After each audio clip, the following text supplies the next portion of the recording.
My name is Michael Don Smith. And my name is Michael de Groot.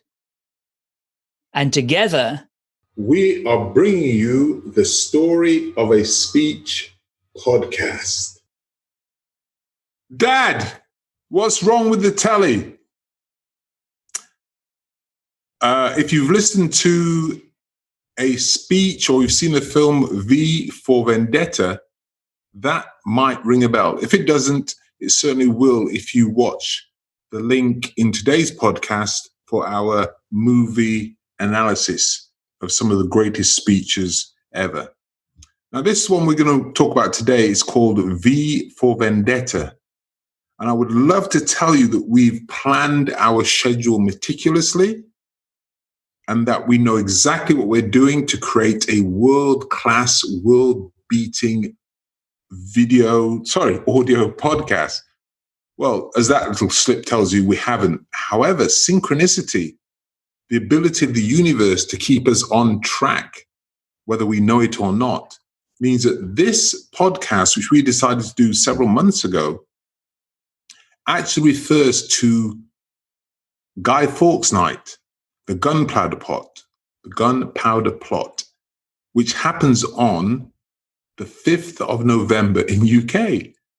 And the original recording date of this podcast, and we shouldn't really put dates in podcasts, we've talked about that, but this one, we have no choice because we're recording it on the day before Bonfire Night. So a lot of you will be listening to it on the 5th of November.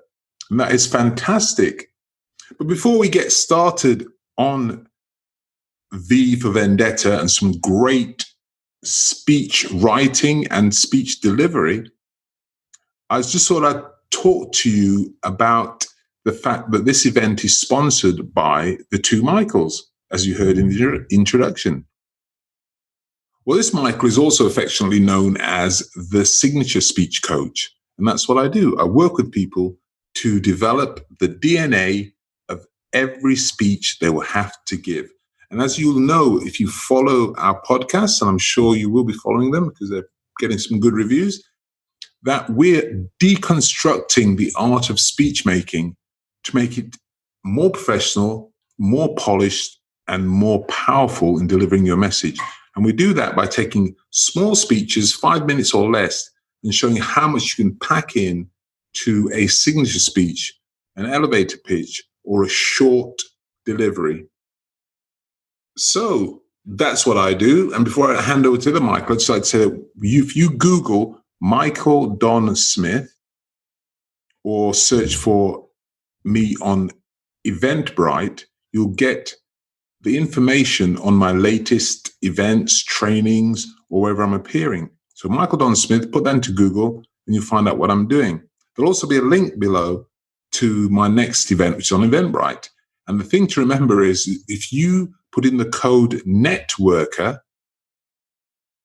you will get a 50% discount. So that's me. Let me hand over to my co-sponsor, the other Michael. haha, thank you so much. And this Michael, who sponsors the other half of the podcast, is affectionately known as the storyteller.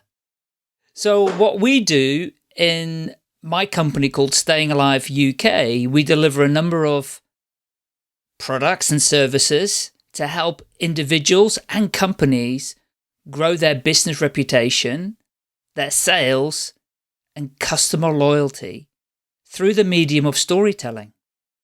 Now, we do this in a number of ways, through creating animations, to create story animations, really. And we also deliver storytelling workshops and education. As well, of course, I do another podcast, and that's also called Share Your Story. So anyway, you can find me and everything that we do via stayingaliveuk.com, and just follow the menu link on that website, which is called Share Your Story, where you will see the workshops that we're running in the centre of Birmingham. And like the other Michael, I'm also offering a nice discount, 50%, if you use the code SYS50. That's Sierra Yazoo Sierra 50. And if you put that in like a coupon code on the online booking form, you get a 50% discount. So you're very lucky if you've been listening to this podcast, because you're getting these amazing discounts from both of us. So yeah, we haven't done this before, this co-sponsoring thing, but I think we will be doing this in future, just to let you know that, you know, we enjoy delivering this because we enjoy the topic, but there is, behind the scenes, we do need to earn a bit of money too. So we're just being totally transparent with you. So back to you, Michael.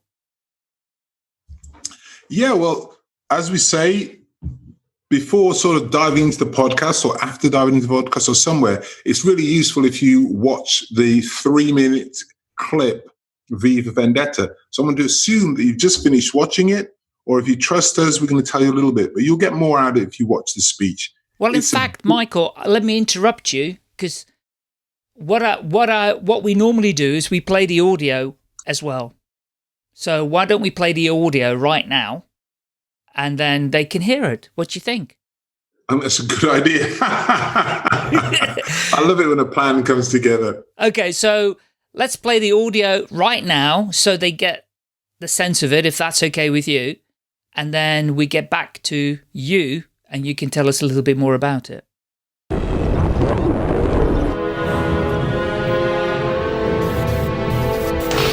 Dad, what's wrong with the telly? Good evening, London. Allow me first to apologize for this. The emergency channel! I do, like many of you, appreciate the comforts of the everyday routine, the security of the familiar, the tranquility of repetition. Bloody hell. I enjoy them as much as any bloke.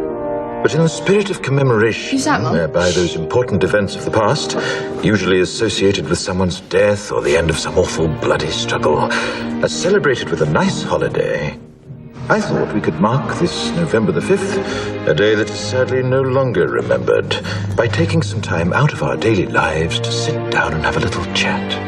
There are, of course, those who do not want us to speak. Let me think, just let me I think. suspect even now, orders are being shouted into telephones, and men with guns will soon be on their way. It's Chancellor Sutler. Damn it! Why? Because while the truncheon may be used in lieu of conversation, words will always retain their power.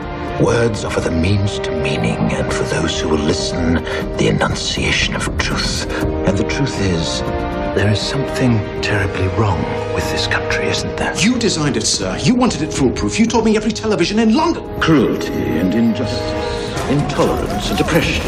And where once you had the freedom to object, to think and speak as you saw fit, you now have censors and systems of surveillance coercing your conformity and Cameras. soliciting your submission. We need cameras. How did this happen? Who's to blame? Well, certainly there are those who are more responsible than others, and they will be held accountable. But again, truth be told, if you're looking for the guilty, you need only look into a mirror. I know why you did it. I know you were afraid. Who wouldn't be? War, terror, disease. There were a myriad of problems which conspired to corrupt your reason and rob you of your common sense. Fear got the best of you, and in your panic you turned to the now High Chancellor Adam Sutler. He promised you order, he promised you peace, and all he demanded in return was your silent, obedient consent. Inspector, you're almost through. Last night, I sought to end that silence. Last night, I destroyed the Old Bailey to remind this country of what it has forgotten. More than 400 years ago, a great citizen wished to embed the 5th of November forever in our memory. His hope was to remind the world that fairness, justice, and freedom are more than words. They are perspectives. So if you've seen nothing, If the crimes of this government remain unknown to you, then I would suggest that you allow the 5th of November to pass unmarked. But if you see what I see, if you feel as I feel, and if you would seek as I seek, then I ask you to stand beside me 1 year from tonight, outside the gates of Parliament. and together we shall give them a 5th of November that shall never, ever be forgotten. Well, I hope you enjoyed that and that you are up to speed. And I really hope you got how much was packed in there. I've seen the movie a long time ago, and I've only recently watched it because we chose it as one of the speeches for the podcast. But the backstory is that V for Vendetta is a British graphic novel that was so successful that it got picked up by DC. It was written by Alan Moore, illustrated by David Lloyd, and it was published in 1982, and it was a black and white comic. A short run in the UK, but it morphed into a 10-issue limited series that was picked up, as I say, by DC Comics.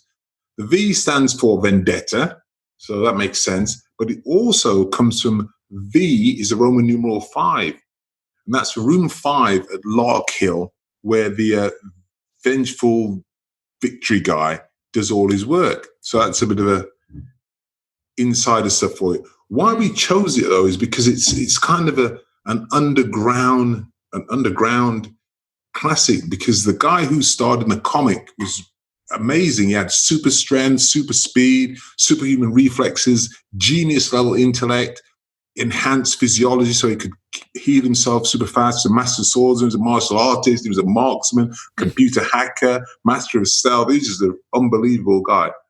So that's why it kind of got picked up. But we believe that this speech has so much in it in terms of the gifts of rhetoric.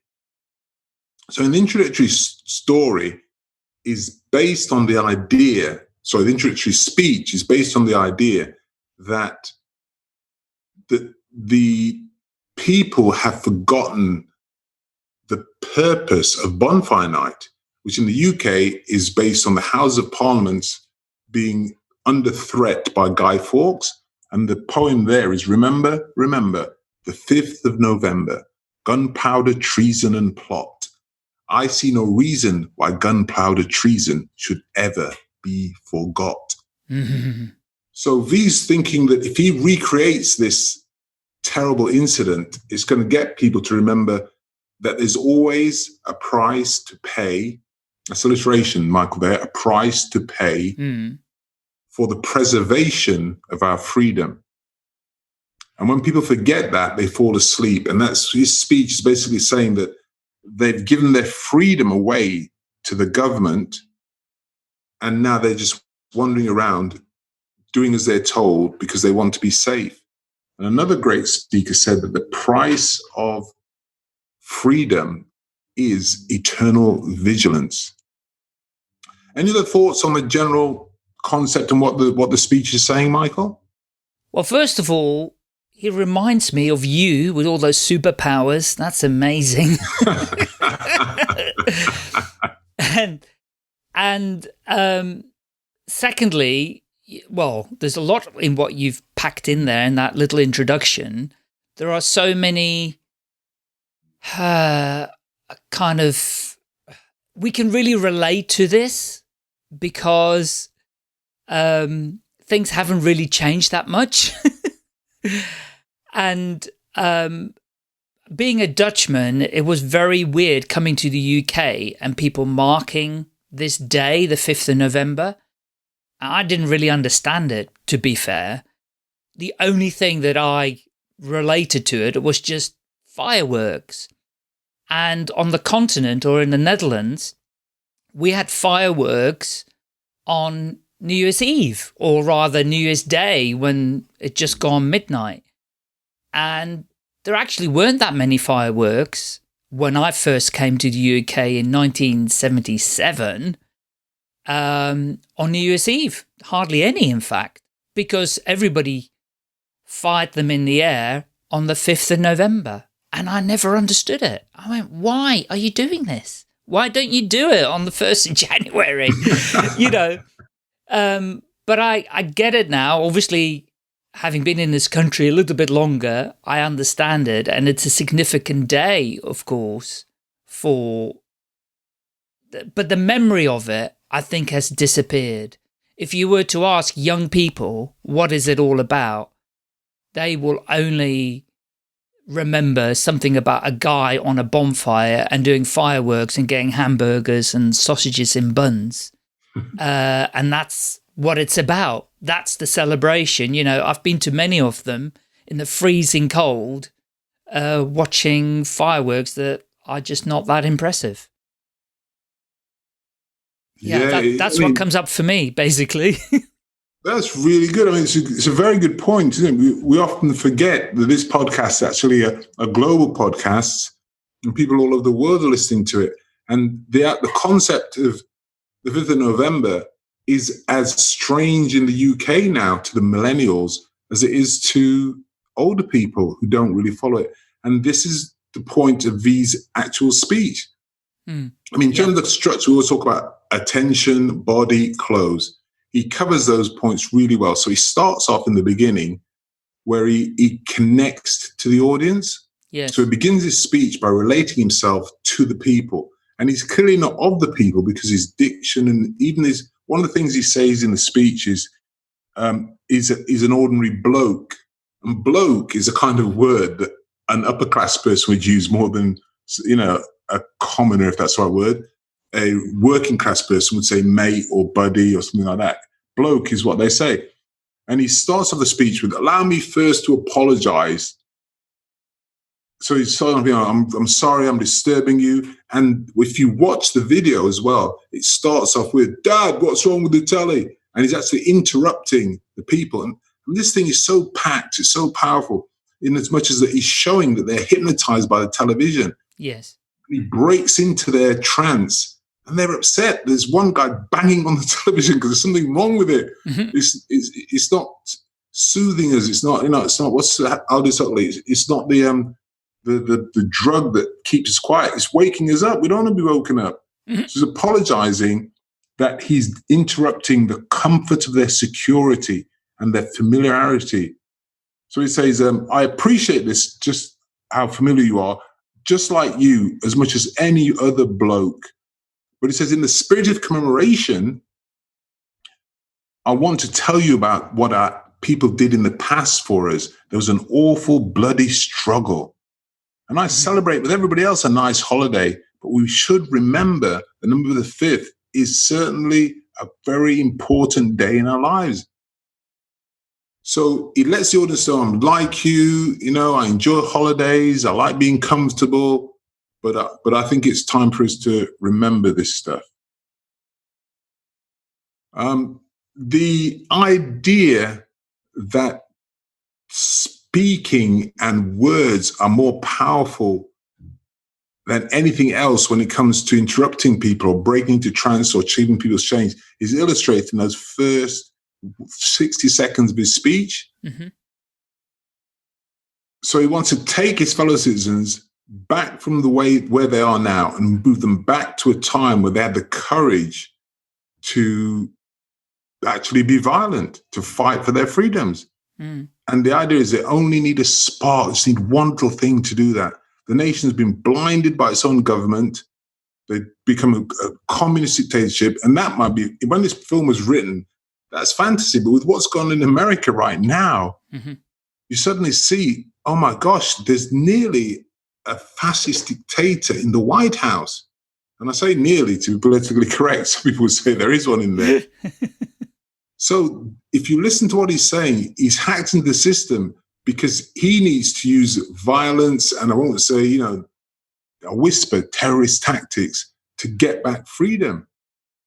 So that's certainly the opening. So he grabs people's attention both by breaking into their trance and by saying, I'm like you, please allow me just to make you uncomfortable for a minute because I've got something very important to say. Yeah.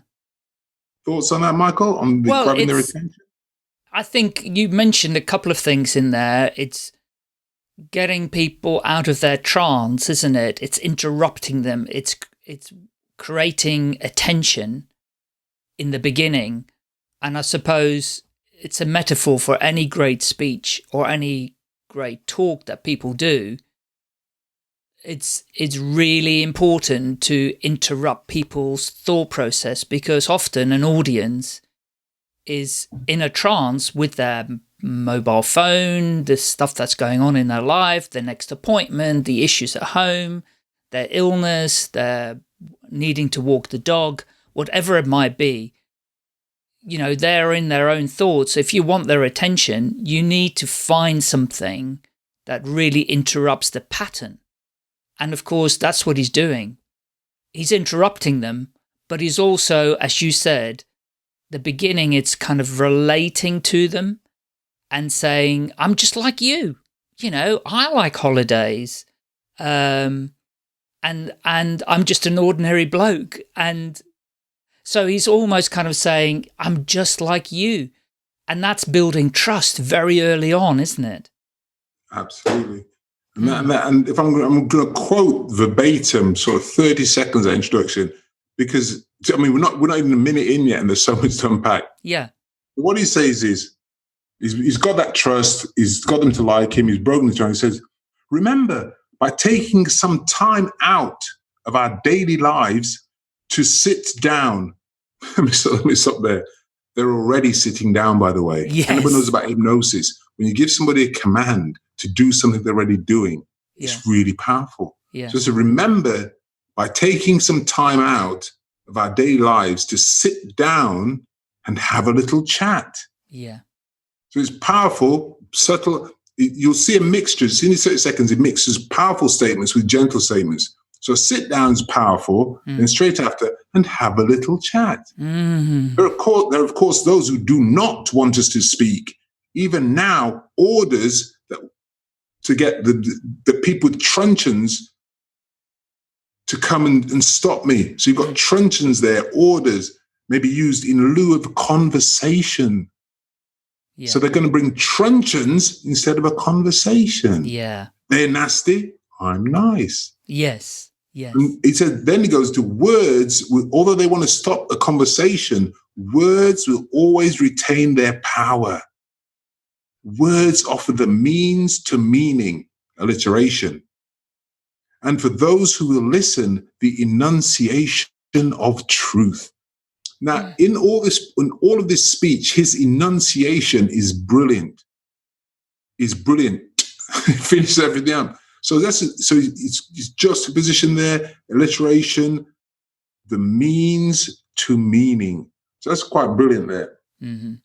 And then if he moves in now into the body of the speech, where he's going to say what he's saying.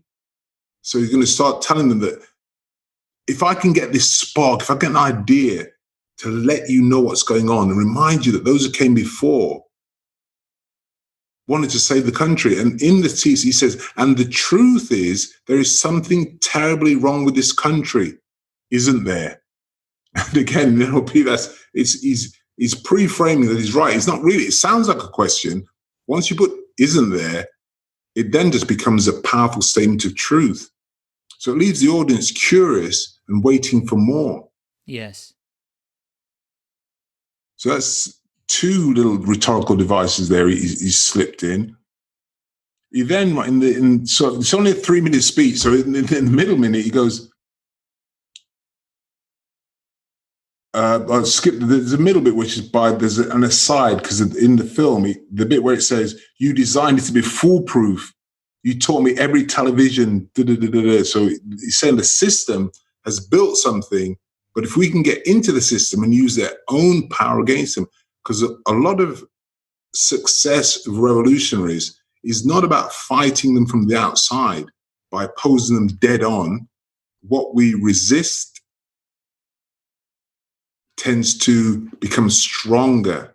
What we resist persists. But if we use Tai Chi or Aikido tactics, we align with the enemy and we use their own power against them. Mm-hmm. So that's what that little aside. It's literally 10 seconds where they go to the government, they go, who's doing this? It's our stuff, sir. You designed it to be foolproof. You told me every television in the country has got to be able to get. So you use their power against them. Yeah. And then he says, they're using this stuff to log the cruelty, injustices, intolerance, and oppression. So their own system of monitoring and tracking everybody also tracks them.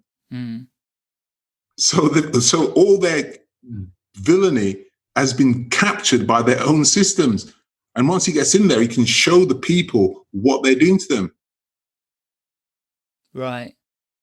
And then he goes on to say that they now have sensors and systems of surveillance coercing your conformity and your cameras.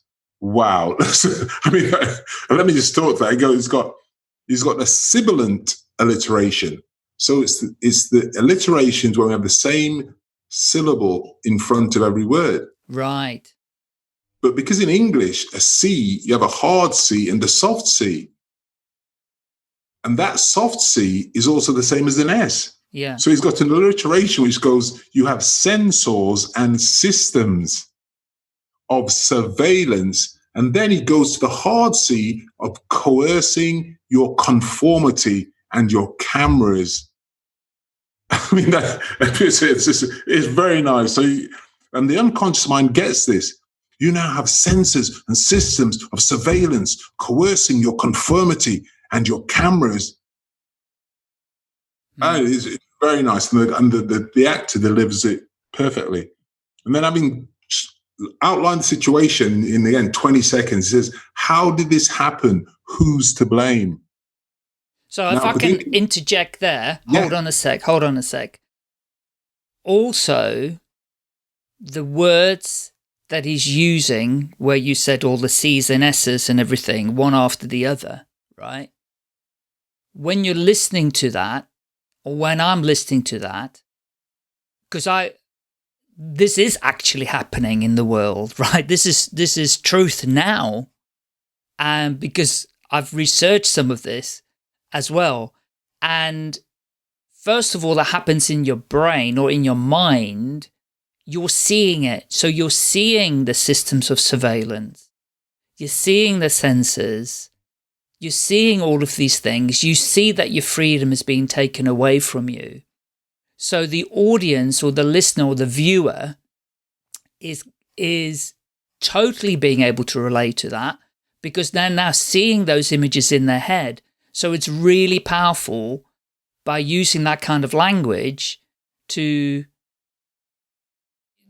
get those visual cues in your brain, and that because you've got to create that visual in your brain to make sense of it. And once it's there, you can't get rid of it. You kind of, yeah, this is the truth. I can see those images now. I have seen them, and you look for confirmation then that this is actually happening. So now you're locked in to this truth that this is in fact happening because I have seen the evidence of it. So now you want to know, right, what's the solution?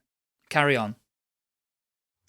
Brilliant, yeah. And he says in there, and the truth is, there is something terrible wrong with the country. He's already said that, so he says truth. Your liberty has been taken. He's informing the audience that the fact that freedom has gone. Yeah. And now he's going to move, he wants to move them. So in the middle of the speech, he's going to move them to anger. He wants them to get anger. He wants to get them to act against those who've wronged them. But then he does another little trick with them. He goes, and we're going to the text, he goes, he goes, how did this happen? Who's to blame? Certainly there are those who are more responsible than others.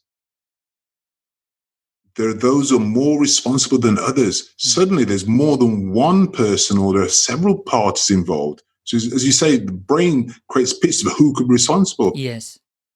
And he goes, then he lumps them all into one pot, and he says straight after that, he goes, there are those who are more responsible than others. They will be held accountable. But again, just be told, if you're looking for the guilty, you need only look into a mirror. Mm-hmm. So he's really good. So he's got them. He's told them it's the truth. He's got them angry. He gets them telling the people are guilty. Yeah, that makes sense. They're all guilty. Lots of people. And then he goes, but I'm telling you, just be told. If you're looking for the guilty, you need to only look into the mirror. Yeah, because we vote them in, don't we? We vote people into power. So we're to blame. That's the point of democracy. Democracy means rule of the mob. We've got the power, and we've actually got the power to get rid of them. And it's us not using that power That's right. that allows them. So we have to look in the mirror. 100%. But then, because you don't want your audience angry with you, you almost immediately this flip-flop between being harsh and aggressive and being soft and gentle. And he goes, the next beat, the next words are, I know why you did it. Yeah. I understand you because I'm one of you, remember? I know why you did it. I know you were afraid. Who wouldn't be? war, terror, disease. There are a myriad of problems conspired to corrupt your reason. Well, I've said that wrong. It's actually, the way he says it is, there are myriads of problems, slight pause, conspired to corrupt your reason and rob you of your common sense. Mm-hmm.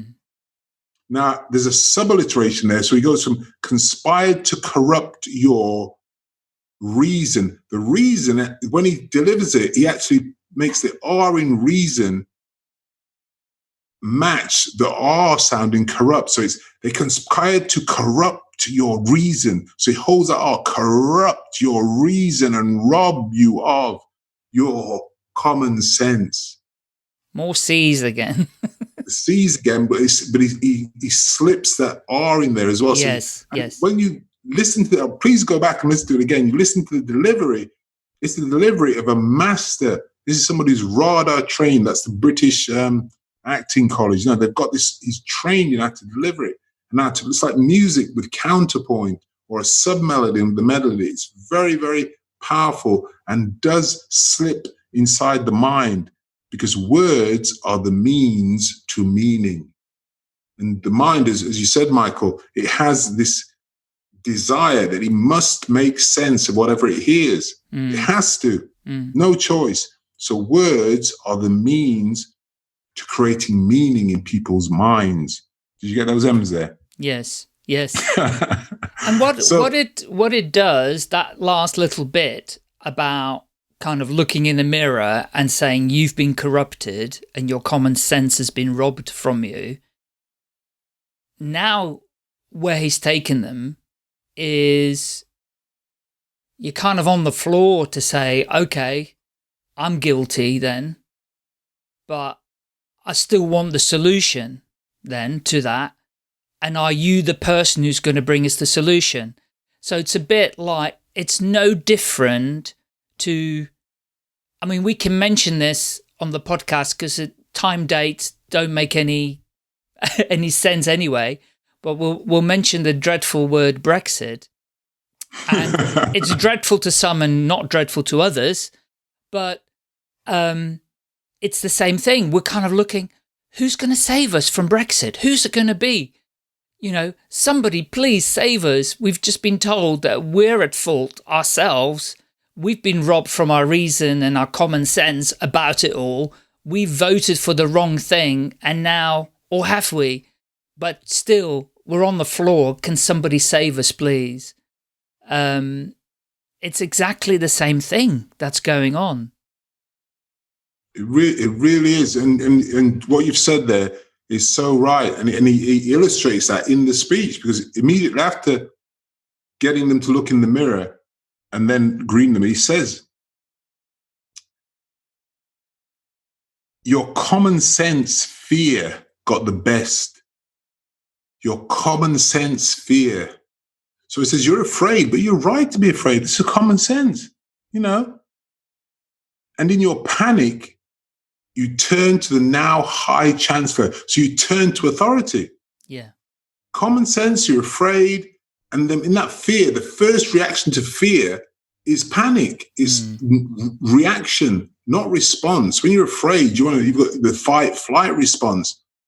So in your panic, you turn to the authorities, this Chancellor Adam Sutler. And he promised you, like your father, he promised you peace. And all he demanded in return was your silent, obedient consent. Oh my gosh. That's exactly what politicians do. Yeah. Sorry? Exactly what politicians do with us. It's exactly the same. They put us into fear over things and tell us that they're the ones who are going to, give us everything that we need. But they need our obedient consent, which means we need you to vote for us, because we're going to give you all of the order that you need and the peace that you need and the freedom that you need if you only vote for us. And they hoodwink us into doing stuff. They hypnotize us through so many ways. It's scary. It's very scary. And when people are, and what he says in the next part of the speech is, you're so afraid that you promise them to be silent and you're all sitting at home watching the TV. Dad, what's going on? And that was the first thing in the piece. I'm going to break that peace. So Dad's what's going on is actually what he says next. He says, to end that silence last night, I destroyed the Old Bailey. It blew up one of the centres of justice in the centre of London. Yeah. To remind this country of what is forgotten, that more than 400 years ago, on the 5th of November, a great citizen wished to embed the 5th of November forever in our memory. His hope was to remind the world that fairness, justice, and freedom are more than words. Now I'm going to pause there. So I've already said words are the means to meaning, but sometimes you need more than words, because you then go and say they are perspectives. Fairness, justice, and freedom are lenses through which you see the world. So if you see nothing of the crimes of this government, then I'm going to show you. I'm going to suggest that you allow the 5th of November to pass. Oh, sorry. I'll pause there. So to capture that piece, so just illustrating what you said, okay, I'm going to wake you up by using violence, because 400 years ago, somebody used violence, and it was, but now you've started to forget. I need to reignite that challenge to make you wake up. Mm. So in the scheme of the speech now, he's moving from the body into the conclusion. Yes. So he's created that rapport. He's used alliteration and clever language to get his message across. And then the last piece, he literally dropped a bomb in the speech to say, you know, this is all, and this is the reason I'm doing it. Have I got your attention? Yeah. So actually, he'd done it the night before the speech. But then he kind of admitted that he was responsible for doing it. That's it. Yeah. And that in itself is also really powerful, because if you're able to make a declaration in a talk or a speech that you were responsible for something, obviously not as serious as this, we don't condone this kind of behavior, but it's a metaphor, isn't it, at the end of the day? But if you achieve something, you were responsible for something, then it gets people's attention as well to say, really? You did that? Really? You did that? Now I'm going to listen, because that's quite significant what you've just shared. Yeah. I mean, and what he's doing, he's setting up a very, very powerful conclusion. But he sneaks another bit of rhetoric in. If you remember your Shakespeare, it was, I believe, Brutus. He said, I do not come to praise Caesar, I come to bury Caesar. Mm-hmm. Not Brutus, Cassius, but he says, Brutus is an honorable man. So he creates sarcasm by saying the thing he wants to say by saying the opposite. Yes. Who said that? You got Caesar, Brutus, Mark Antony. Of course, yeah, Mark Antony. I do not come to praise Caesar, I come to bury him. Mm. So then in the next bit, he uses this classical technique. And he's got them right where he wants them. He just dropped the bomb. And he says, okay, I did it. It was me. I did it. But if you don't see what I'm saying, if you don't agree with me, then I would suggest that you allow the 5th of November to pass unmarked. There you go. Don't remember it. Mm. Nah, if you don't get it, it's okay by me. And then very quickly, in case they do listen to him, he goes, but if you see what I see, if you feel as I fear. Now, anybody who's studied NLP knows it's straight out the NLP book. See what I saw, hear what I hear, feel what I felt. Incredibly classic Gnostic language. But if you see what I see, if you feel as I fear, a little twist on there with the alliteration to help, and if you would seek as I seek, I ask you to stand beside me 1 year from now, 1 year from tonight, outside the gates of Parliament, and together we shall give them a 5th of November that shall never, ever be forgot. It's a brilliant conclusion with a little tag at the beginning of it. And that's 3 minutes of magic. Yeah. And the other thing at the end is it's a call to action. It's a very specific call to action, but only if you're on the same page as me. If you're not on the same page, forget about it, right? Yeah. I don't need you, but only if you're on the same page, then come with me, come in this direction. And that's quite a clever way of saying, it's kind of saying, I only want people that believe the way that I believe. I don't want people that don't believe it, that want more proof, that I need to prove more things. I've proven enough to you already. And therefore, it's fine. There will be people that will come along with me, and those are the only ones I want. So, absolutely brilliant. He persuades the audience that they are like him. He does his best to do that. He challenges authorities. He blows the building up.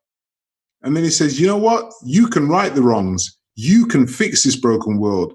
And I'm going to help you. And then he creates this time loop where he says, I'm telling you this today, but I want you to remember, because next year I'm still going to be here.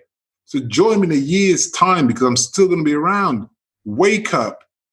Change is going to happen with you or without you. But if you want to join me, it starts right here. And together we shall give them, the politicians, the terrorists, all these people doing all these bad things, give them a 5th of November that shall never, ever be forgot. Yeah. And so hopefully you can watch this again with a new sense, and maybe tomorrow when you're letting your fireworks off, having your hot dogs and your coffee and your hot chocolate and your marshmallows, remember, the world is still in danger, always in danger. The price of freedom is eternal vigilance. Remember, the 5th of November. That was brilliant. Yeah, I like that. I like that finish. Yeah, excellent. It's a masterclass, isn't it? If you take the way that's been constructed, if people were to construct their speeches, their talks, their introductions in this way, obviously not word for word as per this, but the kind of the sense of it, the rhythm of it, the message of it, then very powerful indeed. It's literally got everything in it, I mean, I think our next podcast, this one's been a bit of a roller coaster, because we really would like you to use some of the time to go over the speech, because you watch it, listen to what we said, some of the ideas we've shared with you, and watch it, because we could also tell you about his diction, his language. And that was what led us to want to talk about rhetoric, the actual concept of rhetoric, because there are so many rhetorical tools that you can fit into a speech. You couldn't fit, I mean, he's put a lot into his 3 minutes. But if you were to try to get 5 or 6 deliberate speech forms, speech techniques into your own speeches, I think you'll find that your ability to deliver stories will just go through the audience. And another thing I'd like to tell you that's not in the speech is there are no facial gestures. There's no features, because he has a mask on. Yeah. So he relies totally on this tonality and his diction. Think about that. Throughout the whole speech, he's constantly trying to keep engaged in a revolution from behind a mask. Yeah. So there's a lot of things. And that mask is being, or has been used, and is still being used for lots of things. I might be wrong if I say this, but I'm sure Extinction Rebellion used the mask.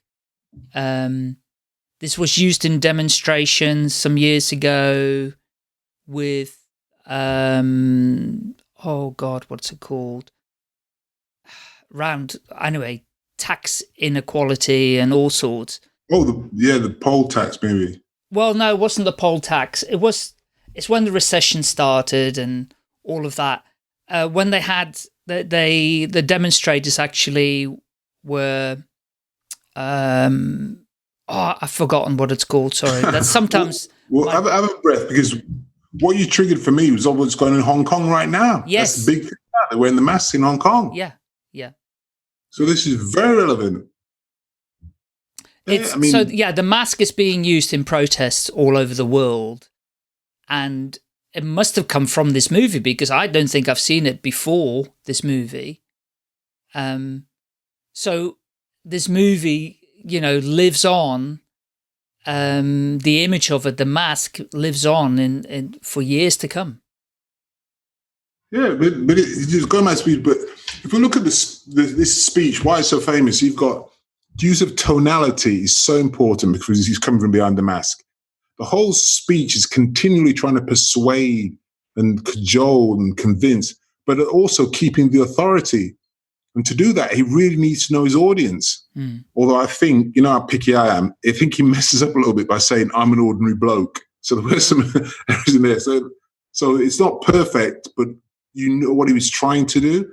There's a rhetorical thing called cause and effect, which uses all the time. I know why this is happening is because you did this, and then this happened, and they said this. You were scared, and you turned for protection. So cause and effect, that rhythm's in there as well. The use of rhetorical questions where he doesn't really want the answer. He's just giving them a statement, and he finishes with, isn't it? Wouldn't you? Aren't you? Irony from we use irony in there to what they call reversal. That's what irony is used for, is to say something, but to reverse it immediately. Okay. There's a thing called connotation versus denotation. So connotation is where you say something in a way that they have to figure out the connotation of it. And denotation is where you actually specifically detail it. So the connotation tool is used when he goes, and if you want to find out where the guilty people are, look in the mirror. Because if you look in the mirror, you're going to see your face. Yeah. But in reality, he's saying that you would see a guilty person. Yeah. So it's the connotation. So if they look in the mirror, oh, it's my face. But he's built it so that what the connotation of that is that you are guilty. Yeah. And throughout the speech, he keeps he's talking about revolution. He wants you to change. You've got the power. The government isn't working. You can't go back to the old ways. It's happened before. And then you have logic versus emotion, pathos versus logos. It's a classic rhetorical. So it moves from feelings, see what I see, feel what I felt. I'm seeking to do this and that. This is very emotional language. Then the logic is there as well, because they did this and they did that, and there's the numbers, and it's true, it's brilliant. It's a history lesson. It's a morality play. And even the Old Bailey is the center of criminal justice. He's blowing it up. That's what the House of Parliament were. That's where the laws are made. So we could keep going on forever, but I think what I'm really interested in is if you want to come back to us, please, and tell us what you're doing tomorrow, for November. Sorry, I'm timestamping. It could be for November any year. But really, I think I would love to know what you think of this analysis. Is it rubbish? Have I got it wrong? Have we got it wrong? With things that we've missed, because it's packed with so much stuff. Just tell us what you thought. Great. Thank you, Michael. That's very, very interesting indeed. So we're going to close it there? Yep. So it's goodbye from me. And it's goodbye from him. See you next time. Till next time.